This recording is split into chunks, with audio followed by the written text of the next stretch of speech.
What do Bill Gates, the Soros Empire, King Charles, and Yuval Noah Harari all have in common? We'll talk about it next. And then we have Emmanuel Macron. Let's go over to Europe. He's the current French president, and he too is another favorite candidate, people say, of the Antichrist, because some say he's very young and he's very charismatic. He's a European leader, and he's also a staunch globalist. Macron also calls for a renewed peace talks between Israelis and Palestinians, indicating that he will help in the process. And then his name, Emmanuel, in Hebrew means God with us. And he went on record stating, quote, he wants to govern like a Roman God. Welcome to Understanding the Times Radio with Jan Markell, Radio for the Remnant, brought to you by Olive Tree Ministries. In part one of our program, Jan Markell talks to Billy Crone about the global elite and their rush to set up Antichrist kingdom. Just what is their strategy, and can we see it playing out today? In part two, Ken Michael and Josh Schwartz talk to Pastor Brent Meader. So much is happening that has biblical significance. You don't want to miss this. Here is today's programming. Yes, I believe the Antichrist is alive today, and the reason I believe that is because of the days in which we live. I believe that he is living somewhere, probably as a minor official of some kind. Who knows? He might not be known even as a minor official today. The critical thing about Antichrist is that events are going to propel him into a situation where the world will demand him and his services. He's somebody that much like Adolf Hitler was, someone that people will ask for. If you think about it, Hitler did not impose himself upon the German people as much as the German people demanded his services as a result of the post-World War I deprivation they were experiencing. I believe the Antichrist could be alive today, but 2 Thessalonians chapter 2 tells us that he is being restrained. He will be revealed in his time, and his time will not come. That revelation of who the Antichrist actually is will not come until after the rapture happens.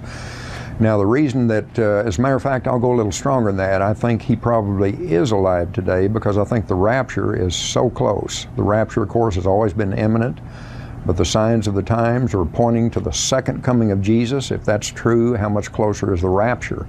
The rapture is what is, it's the curtain that has to be raised before the Antichrist is revealed. So if the rapture occurred today, which it very well could, then the Antichrist is certainly on the scene because he would be revealed very shortly thereafter. That's a question that is one of the main questions gets asked at prophecy conferences. You know, is the Antichrist alive today? Obviously, if we say anyone says for sure that he's alive, then obviously that means the Lord has to come back within 30, 40 years because he's not going to. The Antichrist won't live forever. So what I would say about that question is no one knows for sure. But if someone were to ask me, do I think that he's alive today? I do. I do believe that he's alive somewhere on the earth today because of the convergence that we see of the signs of the times and the acceleration of these signs. So I personally, if someone were to ask me, I do believe that. So glad you can join me for today's programming. It's good to be back in studio. And for those of you who listen regularly to Understanding the Times Radio, you know that we often refer to the coming Antichrist kingdom, known as the tribulation, the time of Jacob's trouble, Daniel's 70th week. This is a time period from which believers are missing, having been evacuated in what is known as the rapture of believers in Jesus Christ, those who name him as Lord and Savior. The left behind crowd then endures the worst time in history of the world, the biblical tribulation and great tribulation. Billions are going to die during that time. The earth goes through a pounding none of us wants to experience.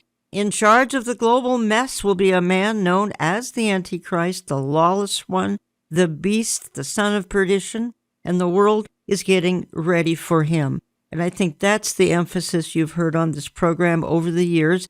They can't wait. He is empowered by Satan, and Satan has some global elites assisting in this scheme. You've also heard Pastor Billy Crone on this program numerous times. We now carry his new DVD set, Global Elites and the Antichrist. Who are some of these elite world leaders? Well, he's going to talk about a number of them. In our programming, we're going to be focusing on just a few of them. Certainly Bill Gates, we're going to look at George Soros, but others at play include Prince Charles, now King Charles, Yuval Noah Harari, many, many more. And these are leading players. The product is a 16 teaching DVD set. We offer it in our online store. We have the price marked down considerably so that we can get it into the hands of our ministry partners. Pastor Billy Crone, welcome back to the program. Thank you, Jen. It's always great to be on. You say that global elites and the Antichrist invites you to take a shocking journey that unveils the evidence concerning, and here you're referring to 5 major global key players who are secretly working behind the scenes. Again, these are your words, to help Klaus Schwab and the gang build the actual Antichrist kingdom. And you say, here you will have unmasked the coordinated plan to destroy our way of life and replace it with a satanic agenda. My question is, do you think these players know they are a part of this satanic scheme? More specifically, do you think they know they're a part of the Antichrist agenda? Jan, based on the research, certainly taking a deep dive in their background, I would say it's a mixture. Some give the appearance that they know that they're a part of a satanic agenda. I would say others are not necessarily so. They're not biblical scholars. I wouldn't say that, yep, they're absolutely with full cognizance, knowing what they're doing is helping the Antichrist kingdom. But with that said, the reason why it's important to talk about is whether they're doing it on purpose or not, it still is all part of building that Antichrist kingdom called the 7-year tribulation.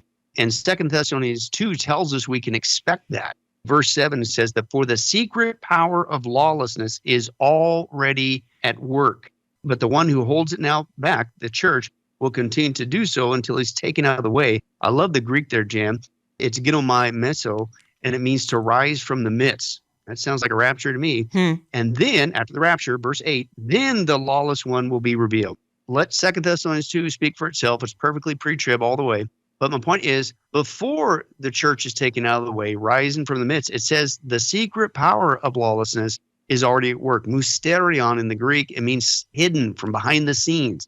Whether these guys know it or not, they are building the infrastructure behind the scenes that is really hidden to most people because of the smoke stream that is preparing the way for the Antichrist kingdom. And why that's relevant, Jan, is where a lot of us prophecy teachers admit that there has to be a pre-building of the Antichrist kingdom, because it's just not logical for the Antichrist to all of a sudden make his appearance on the world scene and then say, well, I guess I better get cracking at building a one world government and a cashless society around the whole planet. It's just not feasible. So logically, there has to be some sort of pre-stage being set for him so that when he does make his appearance after the rapture, they basically hand him the keys to the kingdom. And these guys that you just mentioned, whether they know it or not, they're building that kingdom. You said something key. They're building a system, because we're referring to some folks who are getting up in years, including Klaus Schwab. We're going to hit on George Soros, etc. But they have built a backup system. We even have the name of their successor, how much they're clued in on the evil. I'm sure they are. Bjorge Brende, I believe, is Schwab's successor. In other words, the plan isn't going to diminish because some of these fellows are getting older and they're going to fade off the scene, I would think, even within the next year or so. But the system has been built in, a very evil system. Exactly, Jen. In fact, if you look at a lot of these people's agendas, a lot of these agendas were started even prior to them. It's a generational approach. Right. And even some of the writings in the past, they admitted that they knew that they were not going to see the fulfillment of this Luciferian agenda in their lifetime, but they made sure that the next generation would take it to the next step. And so what I call the backup plan, you mentioned Soros, he's already got his backup plan ready to go. Yeah. In fact, it's already being put into play, and that's his son, Alex. Well, we're going to do 2 programs, Billy Crone, and you're going to come back next week, and I think we'll hit on George Soros likely next week. But I want to play the trailer to this presentation. Again, folks, it's in my store. I don't say all these things to be promoting so much, making profits here. However, the content, information you really need, let's just play the trailer. This is a little bit longer, but I think it's very worthwhile for you to hear. And here you're going to be hearing some of these major player voices. Prince Charles, now King Charles. Yuval Noah Harari. What about Elon Musk? We're going to have to talk about him at some point here. George Soros, Bill Gates. We're going to spend an extra few minutes on Bill Gates. artificial intelligence, how this plays in. Here we need a vast military-style campaign to marshal the strength of the global private sector, with trillions at its disposal, far beyond global GDP, and with the greatest respect, beyond even the governments of the world's leaders. It offers the only real prospect of achieving fundamental economic transition. It should be obvious to everybody we cannot deal with the problems of the environment, of climate change, except through global cooperation. I mean, I do think that there's a potential path here which is, and we're really getting into science fiction or create sort of advanced science stuff, but having some sort of merger with biological intelligence and machine intelligence. The most important aspect of the current phase of the ongoing AI revolution is that AI is gaining mastery of language at a level that surpasses the average human ability. You're looking at 60 satellites hurtling into the sky. And over the next few decades, Elon Musk is hoping to send 42,000 of these satellites to space, 15 times the number of operational satellites in orbit today. It's part of Starlink, the expansive constellation from Musk and SpaceX that hopes to bring the world low-latency, high-speed internet, promising no more buffering and nearly instantaneous internet in every corner of the world. George Soros is one of the biggest spending political donors in the world.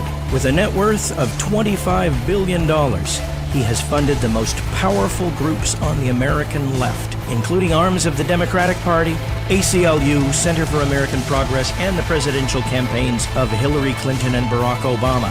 So it's worth understanding who he is and what he thinks. You're a Hungarian Jew who escaped the Holocaust by posing as a Christian. You watched lots of people get shipped off to the death camps. I was 14 years old, and I would say that that's when my character was built. Went out, in fact, and helped in the confiscation of property from the Jews. Yes, sir. Was it difficult?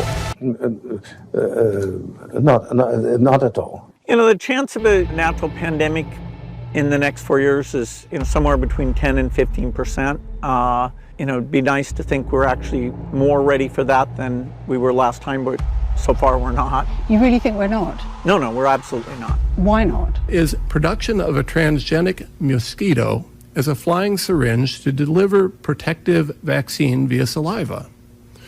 The Gates Foundation's been funding all sorts of genetic engineering of mosquitoes, and there's a lot of talk about using mosquitoes and a mosquito bite to help vaccinate certain populations. I don't have proof that that's viable yet, but I know they're working on it. Simply by gaining mastery of human language, AI has all it needs in order to cocoon us in a matrix-like world of illusions. Like we will not be able to be smarter than a digital supercomputer. So therefore, if you cannot beat them, join them. It'll be able to do anything you want. So it can be a teacher, babysit your kids, it can walk your dog, mow your lawn, get the groceries, just be your friend, serve drinks,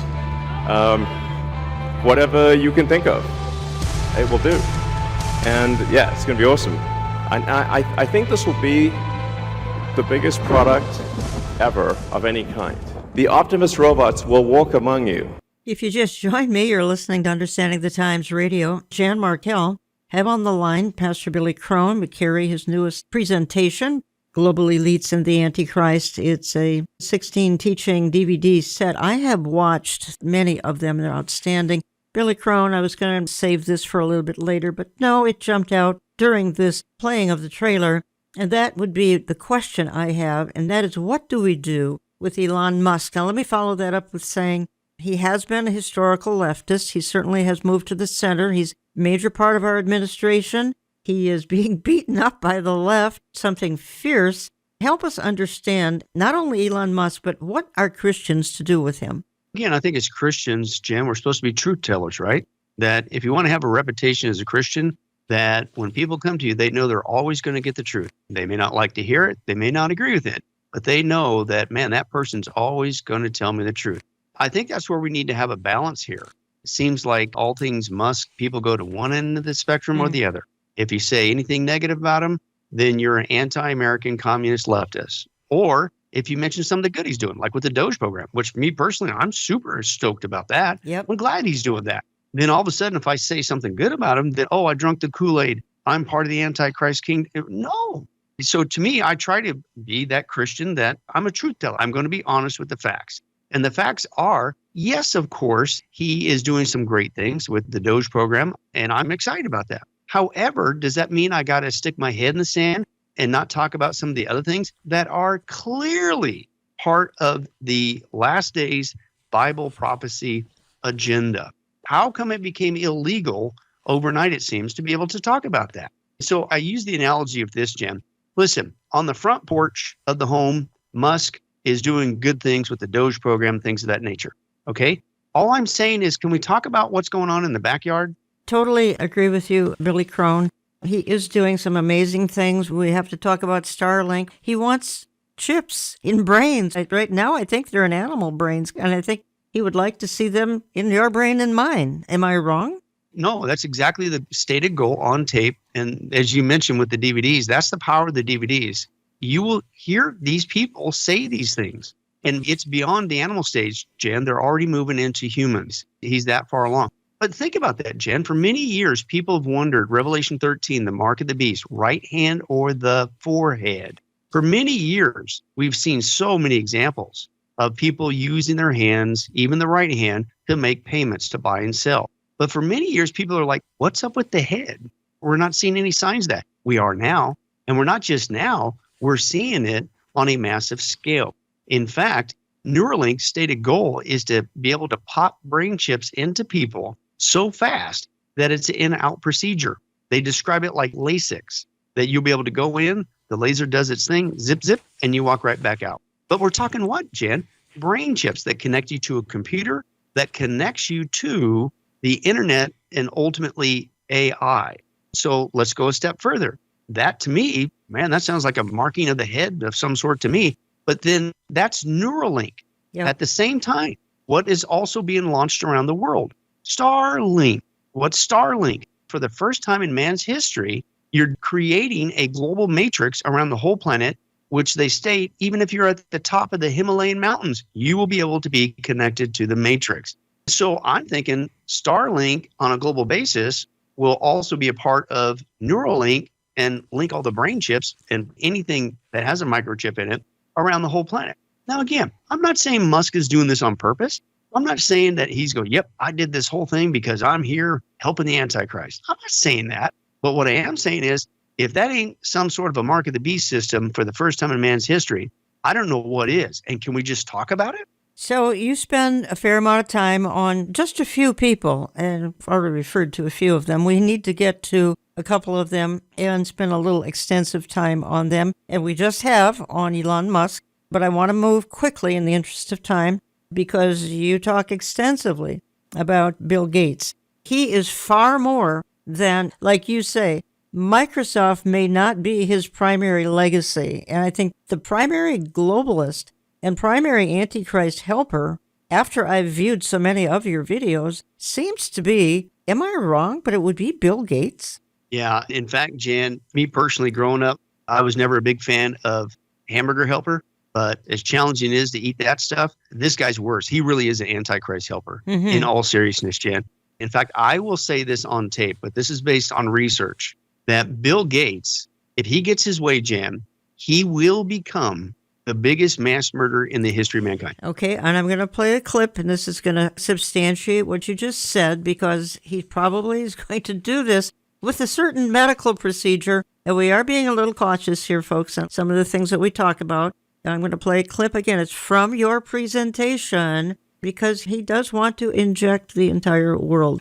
In January of 2010, Bill and Melinda Gates used the World Economic Forum at Davos to announce a staggering $10 billion commitment to research and develop vaccines for the world's poorest countries, kicking off what he called a decade of vaccines. Today we're announcing a commitment over this next decade, which we think of as a decade of vaccines having incredible impact. We're announcing that will spend over $10 billion on vaccines. Hailed by the Gates-funded media. For the record, the Bill and Melinda Gates Foundation is a NewsHour underwriter. And applauded by the pharmaceutical companies who stood to reap the benefits of that largesse. The record-setting commitment made waves in the international community, helping to underwrite a global vaccine action plan coordinated by the Gates-funded World Health Organization. But contrary to the Gates' own PR spin that this $10 billion pledge was an unalloyed good and would save 8 million lives, the truth is that this attempt to reorient the global health economy was part of a much bigger agenda. An agenda that would ultimately lead to greater profits for big pharma companies, greater control for the Gates Foundation over the field of global health, and greater power for Bill Gates to shape the course of the future for billions of people around the planet. This is Bill Gates' plan to vaccinate the world. Given Gates' pledge to make this a decade of vaccines, it should come as no surprise that, since the dawn of this coronavirus crisis, he has been adamant that the world will not go back to normal until a vaccine has been developed. But we're going to have this intermediate period of opening up, and it won't be normal until we get an amazing vaccine to the entire world. The vaccine is critical because until you have that, things aren't really going to be normal. They can open up to some degree, but the risk of a rebound will be there until we have very broad vaccination. They won't be back to normal until we either have that phenomenal vaccine or a therapeutic that's like over 95% effective. And so we have to assume that's going to be almost 18 months from now. And then the final solution, which is a year to 2 years off, is the vaccine. So we've got to go full speed ahead on all three fronts. As you say, Billy Crone, Microsoft may not be his primary legacy, but it will be what we've just heard here. Yeah, and when I took a deep dive into him, including his startup with Microsoft, I learned a lot about his character, Jan. And then all of a sudden it dawned on me, I found the hidden roadmap. I found, why does Bill Gates do what he does even to this day? There's two things that drive him: make money and murder people. And the murder aspect comes in with his family heritage, with his dad being the head of Planned Parenthood. Bill Gates admitted that on tape. And he still promotes the lie that the planet is overpopulated. And we take quite a bit of time dispelling that lie. So everything he does to this day, Jan, post-Microsoft, is for those two things: make money, murder people. And most people realize that Bill Gates' vaccines, where did this come from? Well, he admitted on tape, and we share that tape, that during the COVID pandemic with the jabs there, he made his investment into that 20-to-1 return on that because he invested in those vaccines. And any vaccine moving forward, it's the same thing. He doesn't care about the planet, Jan. He's not a health expert. He's not a doctor. He's there to create a monopoly. And that monopoly he's going to make hand over fist. And unfortunately, there's deadly side effects meeting his two goals. And this is what drives Bill Gates. So you do make a case for this reducing the population. Again, this is in the product that we're talking about, folks, this DVD set, Global Elites and the Antichrist. Here are some voices that are talking about we've got to reduce the population. This seems to be an obsession on the left. Here we hear Kamala Harris, Yuval Noah Harari, again, Bill Gates. When we invest in clean energy and electric vehicles and reduce population, more of our children can breathe clean air and drink clean water. Again, I think that the biggest question maybe in economics and politics of the coming decades will be what to do with all these useless people. And then the big political and economic question of the 21st century will be, what do we need humans for? Or at least, what do we need so many humans for? My name is Jane Goodall. My age is 80. My job is giving people hope. If I just have this magic power, I would like to, without causing any pain or suffering, reduce the number of people on the planet. Because of very, very high medical costs and a lack of willingness to say, is spending $1 million on that last 3 months of life for that patient, would it be better not to lay off those 10 teachers and to make that trade-off in medical costs? But that's called the death panel, and you're not supposed to have that discussion. Billy Crone, all these voices are Antichrist-esque. They all are tribulation-type talkers. And I think that's the point you're trying to make. Exactly, Jen. In fact, there's another clip that we share with Bill Gates there. He's at a TED Talk, and this is on tape, not a conspiracy theory. And he says this, Jen, if we do a really good job with vaccines and the medical care, we can reduce the population by 10 to 15%. That's not only on tape, but I broke out the calculator. 15% of the current population around the world. Jan, that is 1.2 billion people.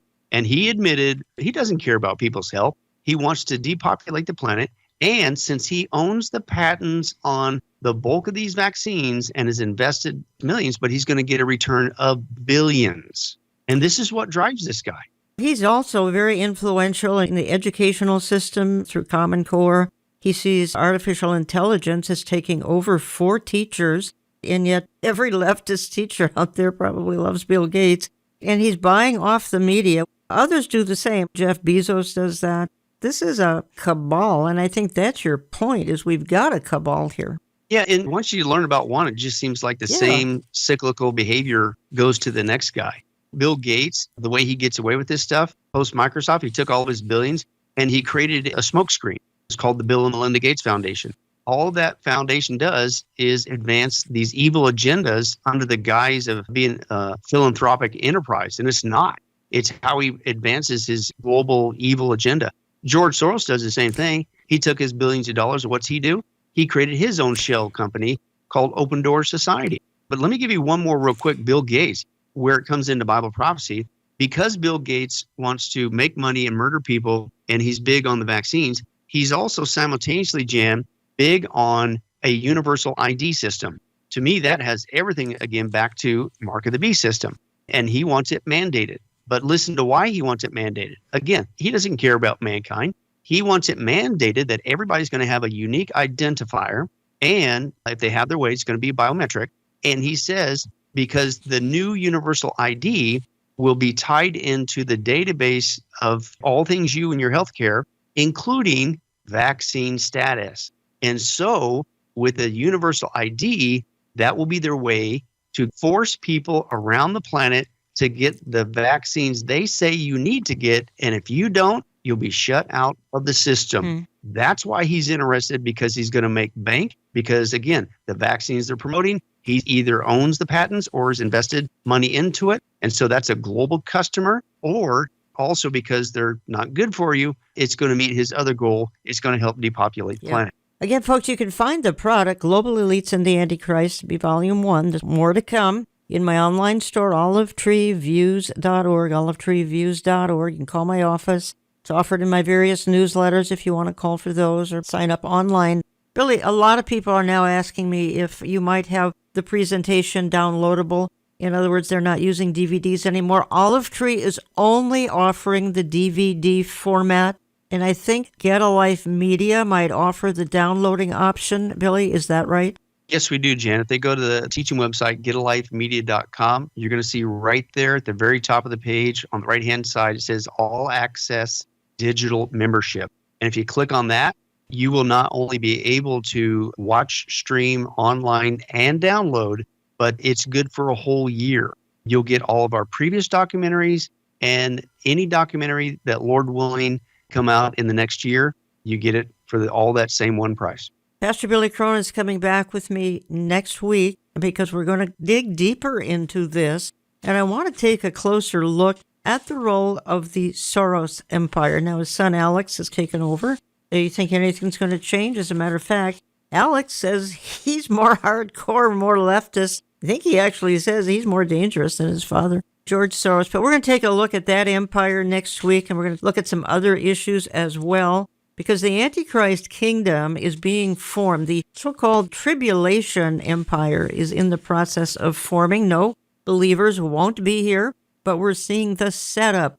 The stage is being set. And that is the point of part 1 today and part 1 next week here on Understanding the Times Radio. Now, coming up in part 2 of my program today, Ken Michael and Josh Schwartz talk to Pastor Brett Meador about some very current issues that you need to know about, so please don't go away. Time is moving, unceasingly and relentlessly. With each passing moment, the world as we know it is changing, transforming before our very eyes. There's a palpable sense in the air, a strange feeling that something significant is about to happen. This sense is not just a fleeting thought, but a deep-seated realization that the events described in the book of Revelation might soon come to pass. In recent times, we have witnessed extraordinary events around the world, many of which have been alarming and devastating. Floods, earthquakes, heat waves, and heightened political tensions have left countless people feeling unsettled, asking themselves, what does it all mean? Tell us, when will these things be? And what will be the sign of your coming and of the end of the age? And Jesus answered and said to them, take heed that no one deceives you. For many will come in my name, saying, I am the Christ, and will deceive many. And you will hear of wars and rumors of wars. See that you are not troubled, for all these things must come to pass, but the end is not yet. For nation will rise against nation, and kingdom against kingdom, and there will be famines, pestilences, and earthquakes in various places. All these are the beginning of sorrows. Then they will deliver you up to tribulation and kill you, and you will be hated by all nations for my name's sake. And then many will be offended and will betray one another and will hate one another. And then many false prophets will rise up and deceive many. And because lawlessness will abound, the love of many will grow cold. Despite the chaos around us, Jesus reminds us in Matthew 24:6, do not be alarmed. He encourages us not to let our hearts be troubled, even in the face of these sorrows. These events are part of God's grand plan, and nothing is happening outside of His knowledge or control. Welcome to the second half of Understanding the Times. I'm Ken Michael, along with Pastor Josh Schwartz. Well, events in the world are happening at breakneck speed, and many Bible-believing Christians are asking, could we be the generation that will see the return of our Lord Jesus Christ? And what did Jesus say the world would look like, and what are the signs that He told us to look for before His return? We'll ask our guest today. He's the senior pastor at Athey Creek Church in Westland, Oregon, Brett Meador. Pastor Brett, welcome back to the program. Thank you. Great to be here with you guys. Well, it's great to have you back. So I know you get asked and we get asked. Many churchgoers now believe we're living in the last moments of the church age. So tell our audience, what did Jesus say about the signs that we should look for right before His return? Well, you know, it's interesting because I was talking to our congregation. I just asked the question sort of rhetorically, do you get a sense that things are speeding up, in the eschatological, scenario? And the whole congregation was kind of a united yes. I think people really do feel that the signs of the times that Jesus talked about, that, Matthew 24, wars, rumors of wars, the deception that's going to be happening, even the, earthquakes and the natural catastrophic things, we're seeing those things ramping up. And that's one of the things that the Lord's been putting on my heart. There was a local pastor here in Portland. I watched one of his teachings, and they have a very different view of eschatology than we do. Basically, that things are getting better. Mm-hmm. And I heard this sermon where the pastor was trying to say, "Look how things are getting better and better." And I just thought, how can you with a straight face try to preach a sermon like that when you really do see things ramping up? I believe Jesus was talking about the way things would speed up in the Bible. In Revelation chapter 1, when Jesus said in His revelation to John, he said, these things must shortly come to pass. And I think there's people that think that word "shortly" is that should be a few days from now. And that was 2,000 years ago. So I think there's been an apathy that's kind of been built into the church. But I think the word "shortly" is the one that people are misunderstanding, in Jesus's description there. So, it's not that things are going to happen, the day after Jesus said it, but the idea that I read there is shortly. That Greek word is so fun. It's that tacos, not meat and cheese in a tortilla, but tacos in that speed. It's measuring not speed but quickness. It's like our word tachometer, and it's revolutions per minute. And I think that's the concept Jesus was trying to show us, that as we get closer to the end, things will ramp up. Well, thanks, Pastor Brett. That was very good. There is an aspect there in Matthew chapter 24 that I want to touch on before we move forward, and that's Jesus' warning of to not be deceived or led astray. What would you say to our listeners, to your congregation, about being on guard and not being deceived or led astray? There's so many areas of deception I think that we're seeing, and I think when I used to read that, I pictured more of the deception of the Antichrist, which that is going to be a major part of the Antichrist. But I'm becoming more and more aware of the deceptions that are going to happen before the Antichrist is even on the scene.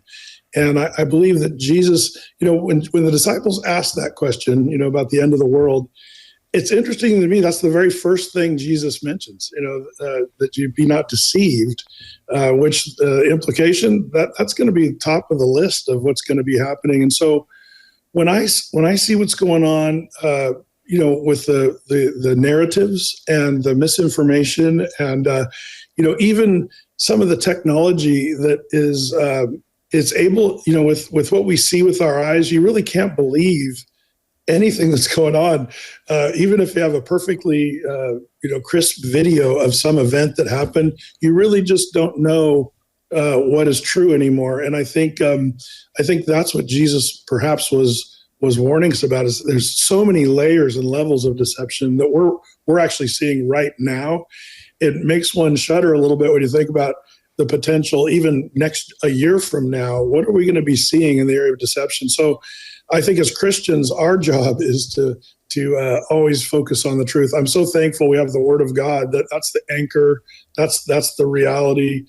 Anymore, I'm almost afraid to say anything outside of the Scriptures because there's just so much deception. And I kind of feel like that's what Jesus was referring to. Do you agree with that? Yeah, I absolutely agree. Yeah, absolutely. And that is, deception is running rampant. And what I've seen lately is, as you look through the Scriptures, the scheme of Satan is to be deceptive. And so everything that he is trying to do is to deceive us, to lead us astray, to delude us, and to get us to worship him or to take our eyes off of the one true God. Yeah. I mean, he's a liar, a thief, and a murderer. That's all he does. He lies, steals, murders. And I'm glad you brought up deception because I want to talk about AI because I think that's going to be a key component that's going to be used in the last days, especially during the tribulation, that the Antichrist will have to use to set up his one world global system so that he can monitor and track everybody. So let's talk about some of these technologies that are changing almost by the minute. And the most recent breakthrough in AI is the Majorana one. And the developers at Microsoft say they've developed an actual fourth matter. It's not a solid, a liquid, or a gas. It's a new form of matter. So I want to play a quick clip and get your take on it. Microsoft has made a giant leap in quantum computing with the development of the Majorana 1, the world's first quantum chip powered by a revolutionary new class of materials. Topological superconductors are a special category of materials that give rise to an entirely new state of matter, one that is neither solid, liquid, nor gas. This breakthrough builds on nearly 2 decades of research. Using topological core architecture, the Majorana 1 chip is compact enough to fit in the palm of a hand and currently supports 8 topological qubits. Microsoft envisions scaling up to 1 million qubits on a single chip. So, Pastor Brett, I know that you had talked about this recently. We've been teaching on it. This just came out a couple of weeks ago. How amazing is this new technology? I think seeing the way this chip that Microsoft just came up with, this Majorana 1, I think what's going to happen is that in conjunction with AI technology is going to be one of the things that's going to be world changing. I think that a lot of people think that, oh, so what? We'll have better computing tools. Finally we'll be able to use Microsoft products because their speed is improving.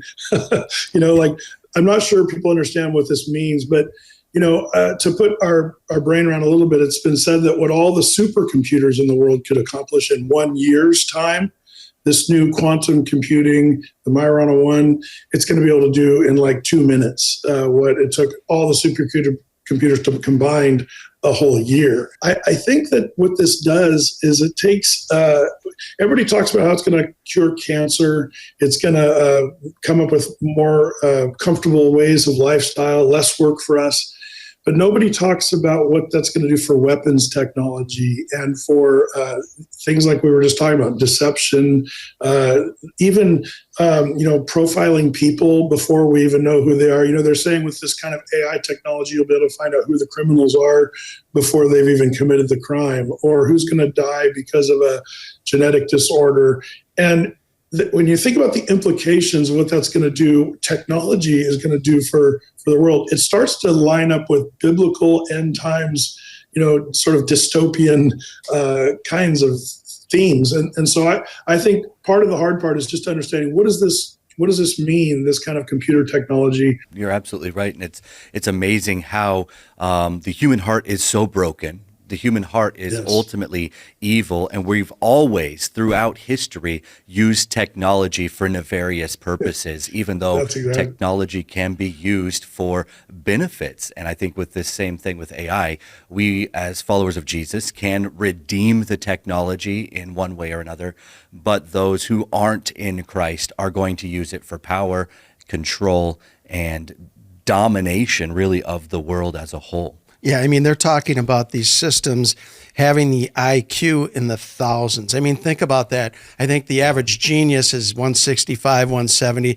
They're talking about IQs in the 2,500 to 3,000. And we now know that the developers are telling us that, hey, we've already reached AGI, artificial general intelligence. These things are as smart as humans. I mean, it's incredible what's happening in the speed that it's happening in. Yeah.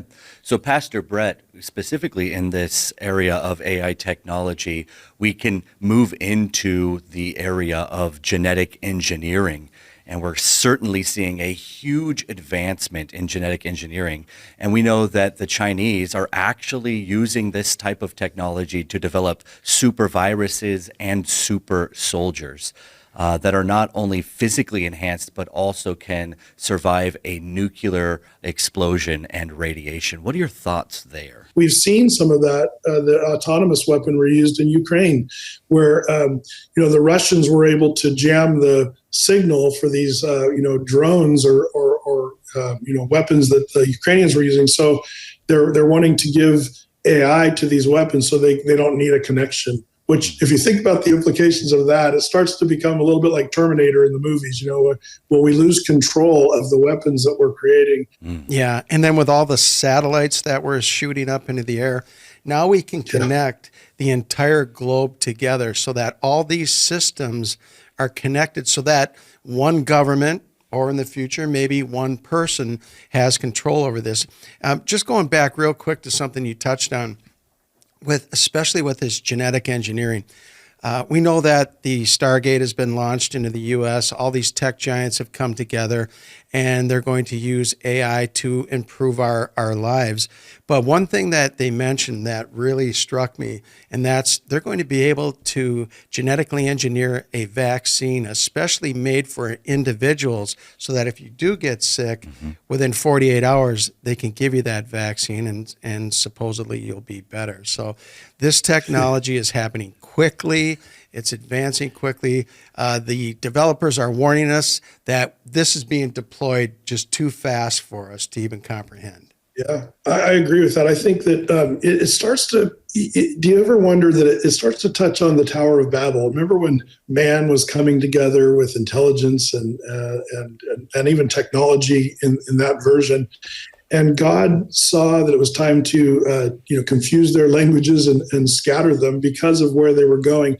You get a sense that maybe technology, we're sort of repeating history there. And I'm of the persuasion when we get to that, the Lord's not going to confuse the language. He's not going to scatter men. He's going to bring in the Lord's day, the rapture of the church, and eventually his second coming. I think that perhaps we're pushing those limits as they did back in the Tower of Babel. I think genetic engineering is one of those topics I feel like they're possibly pushing those limits again. Yeah, you're absolutely right, because the truth is, how much of a machine does someone have to become in order for their humanity to be entirely removed? I mean, we've got ethical questions all over the place when it comes to the use of AI, quantum computing, and manipulation. So, Pastor Brett, as we know, President Trump has said that the U.S. will not go to a central bank digital currency. However, a report just came out that he said that we could transfer to a digital dollar. We know that there will eventually be a currency where the government can track buying and selling. Isn't this replacing one digital currency for another? I believe so. I think you're right on there. The digital currency is interesting to watch because there's a lot of potential, options that we see floating around. The advance, to me, it definitely speaks of the what Revelation 13, 16 through 18 kind of talks about. This digital currency, and one of the narratives you see out there a lot is that they're trying to say, the digital currency is not going to replace cash. I've heard that from several of these big and sort of Trump, I think, is one of those guys, and his agenda is, I think, probably well intentioned.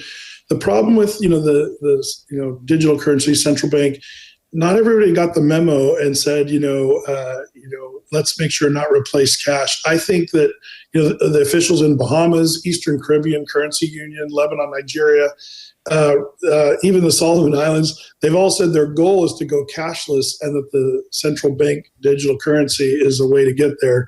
And even the International Monetary Fund has recommended digital currency as a replacement for cash. And I think that Trump might be able, in my opinion, is that he might be able to hold off that sort of movement for a few years. But I get a sense the world is rapidly moving to what the book of Revelation in chapter 13 refers to as that cashless society. And it's very much going to be used to control people, ultimately to make people submit to and believe and follow the coming Antichrist. Yeah. Delusion, deception, control. This is everything that is we are really racing toward. Yeah. So, Pastor Brett, let's switch topics one last time to what is happening in the Middle East. I want to play another clip and get your opinion. Israel now launching ground assaults against Hamas in Gaza, in addition to its airstrikes. The Israeli assaults come and reports Hamas and other groups were using the ceasefire to rebuild their forces and launch another major attack on Israel. They have tried to extract tools, equipment from the tunnels. Believe it or not, they resumed rocket manufacturing, and they also searched for missiles under the rubble. So during this time, the ceasefire, they were restructuring their military and also recruiting more fighters into the fight. The Red Sea is on fire. Yemen's Houthi forces have unleashed a brutal wave of missile and drone attacks, targeting U.S. warships and Israel. U.S. jets have struck these Iranian-backed Houthi rebels. F-18 Super Hornets from the flight deck of the USS Harry S. Truman were the vanguard of the strikes, along with Air Force fighter jets and drones. President Trump recently sent a letter to the Ayatollah saying Iran needs to end its nuclear enrichment program, stop in this path toward what many in the intelligence community say is a path to a nuclear bomb. The Israelis have been itching to strike the Iranians so far, while the Trump administration has voiced its support for such an operation. President Trump has said he wants to end this diplomatically. That's why he sent that letter, but it was rejected from the Ayatollah. But the Iranians support these Houthi rebels, and so there's no question this is a message being sent to Tehran as well in Sana'a in Yemen. So, Pastor Brett, we know that the ceasefire in Gaza is no longer in effect, and at the moment anyway, Israel has gone back to advancing on Hamas targets. Do you think there'll be another ceasefire, or is this the final push to finally eliminate Hamas? Well, I've made predictions like that in the past and have been incorrect. It's hard to pin down what's going to happen there. If I were Benjamin Netanyahu, I would say this is the time to completely do away with Hamas. I don't think they're going to, as time goes by, I don't think they're going to win any world favor or grace from so much of the world. I think that, people toss around the idea of existential threat. I'm always amazed what people call existential threats, but Israel literally faces an existential threat with the proxies of Iran, and I think Hamas is job one for them. And it was shocking to me to see. You think, wow, they've wiped out Hamas, and now they're talking about giving hostages. But even the transfer of hostages showed Hamas was still flexing their muscles, showing their might, and doing horrible things to the poor hostages that they were even returning. Putting babies in caskets and sending them back with locks with the wrong key, so that just trying to be brutal and horrible. I think hopefully Americans and the world sees that Hamas they've still got a presence, and there's still a certain strength in them. I think Netanyahu's going to have to totally neutralize Hamas as we did in Germany back with the Germans in World War II. There has to be complete and total surrender. If they don't do that, I think that this thing's only going to be prolonged, and it's only going to embolden the other proxies, Hezbollah and the Houthis and others around. Yeah, because when you don't deal with terrorists in the language that terrorists speak, you're actually emboldening them, and this is really what we're going to see. So we heard in that clip that the U.S. is assaulting the Houthis that are trying to shut down shipping lanes in the Red Sea. Should Israel and or the United States cut off the head of the proverbial snake, if you will, that is funding terror in the Middle East, namely the nation of Iran? I believe so.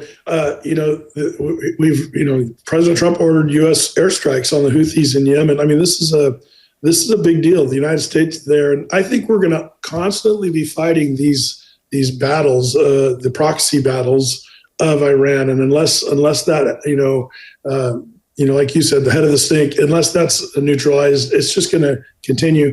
It's amazing because the world has been saying Iran has been very weakened. And they have in certain ways. The Israelis' airstrike, when was that? Back in October, they took out a lot of their anti-aircraft, potential. But Iran is still, the Wizard of Oz behind the curtain, and still they're still effective to some degree. And so when we start talking about, Iran's vulnerability that's increasing, I think that only is driving them to try to get to a nuclear solution for themselves. And unless we solve that problem, I think the world should never rest because there's a potential danger in Iran's position right now. Yeah, and we're now seeing Turkey becoming involved, and they're fighting on all fronts. They're trying to, obviously they don't like Israel, but with everything we're seeing there now, we're seeing their people rising up, and they're trying to overthrow Erdogan. I don't know if that'll happen or not, but my question is, how is things that are happening, all over the Middle East, how are these things coming together and shaping up, and how does this relate, if any way, to Bible prophecy? Yeah, there's a lot of connections that we can make. For me, watching Turkey, there's a huge political crossroad there. Mass protests just the day before yesterday. When we saw that shocking arrest of Istanbul's mayor. I forget his name, Ekrem Imamoglu. He, whether this some say this could be a civil war in Turkey. But Erdogan, as long as he's in power, I see him following the biblical narrative perhaps more than even some of the potential other leaders that would rise in Turkey. But Erdogan wanting to become a caliphate, the Islamic caliphate, this follows some of the narratives, even I believe of the Gog Magog Ezekiel 38 scenario. Turkey's going to be, I believe, one of the major players in that, along with Russia and Iran. So, even 20 years ago, Turkey and Israel were allies. And then remember those flotillas, and there was a bunch of things that happened where we realized, wow, Turkey and Israel, it's a stressed relationship. Well, today, I believe, Turkey being involved right there at the northern border of Syria of Israel, I think that's part of the scenario that needs to come together for the end times. Even the Battle of Armageddon or the Gog-Magog war. So I look at these various players like Turkey, Russia, Iran, and all the proxies as leading up to some of these battles the Bible predicts, as well as the anti-Semitism that's on the rise. So with that, everything that we've covered is pretty overwhelming and potentially even quite discouraging to those who are going to hear this. Can you bring us, in the last minute that we have together, some hope and encouragement from the Word of God? Boy, I love that because that's the answer. When we get into Bible prophecy, I know some people get very troubled by that. I think for me, there's a few components that we need to remember. Number one, what's the real battle? Ephesians 6:12, for we wrestle not against flesh and blood, but against the principalities, against powers, against the rulers of darkness in the world, spiritual wickedness in high places. And it reminds me that this really is what the Lord tells us is going to happen. So I like what Jan always says. She says, things are not falling apart; they're falling into place. And I think that as Christians, we find comfort in that. 2 Chronicles 20:15. The Lord says, "Don't be afraid or dismayed by the reason of this great multitude, for the battle is not yours, but God's." So remembering that God is in control and that the battle is His, and then. Another thing I like to remind our brothers and sisters as we study Bible prophecy, to not forget love is the key. By this will all men know that you are my disciples if you have love for one another. And so when we see the enemies of Israel and the enemies of even God, to pray for them and to pray for their salvation. And then thirdly, don't be afraid. I love Revelation 1:3. Blessed is he that reads and they that hear the words of this prophecy, and keep those things that are written there. And the word blessed there is happy. So we can be happy to know God is in control. We can put our trust in Him. Amen. Well said. Well, our guest today has been Pastor Brett Meador, Athey Creek Church. Pastor Brett, how can people get in touch with you? Well, if they want to find us, we're at atheycreek.com. That's ATHEY creek.com. We're a church in Portland, Oregon, and you can find us on YouTube. We go through the Bible verse by verse. All of our teachings are there. And then once a month we do a prophecy update, and that's easiest found on our YouTube channel. So love to see people there. Yeah, I look forward to your prophecy updates. Mm-hmm. Well, Pastor Brett, I want to thank you for joining us today. Keep up the good work, and God bless you. God bless you guys. Well, I hope you guys enjoyed this week's program. My name is Trevor Rubenstein. I'm one of the guests for the upcoming Pastors Huddle that goes from May 20th to the 22nd. One of the components we're going to be covering is examination of the people in the land of Israel, and I'm, as a Jewish missionary, going to be covering sharing the gospel with Jewish people. Evangelism, like prophecy, starts with Israel. In Romans chapter 1, verse 16, it states, "For I am not ashamed of the gospel of Christ, for it is the power of God to salvation for everyone who believes, for the Jew first and also for the Greek." Learning apologetics and polemics towards Judaism really helps us to deepen our understanding of the history and the culture and the scriptural foundation and messianic prophecies within the faith that we share. The foundation of our faith is not exclusively based on the testimony of what Jesus did, but also includes what the prophet said he would do hundreds and even over 1,000 years before he fulfilled those things. And as we're heading towards the end times, the blindness of Israel is supposed to be lifted. It's possible we're even seeing the beginnings of that now. Or one of the most successful evangelistic efforts in the world right now are to the Jewish people. According to Pew Research, in 2020, 19% of the American Jewish population now considers themselves Christian. So before anti-Semitism starts to change the effectiveness of this ministry, it's really important that churches focus in this area. We're really looking forward to seeing you guys. If you want to sign up as pastors and ministers, please go to olivetreeviews.org, and we'll look forward to seeing you guys there. Have a blessed day.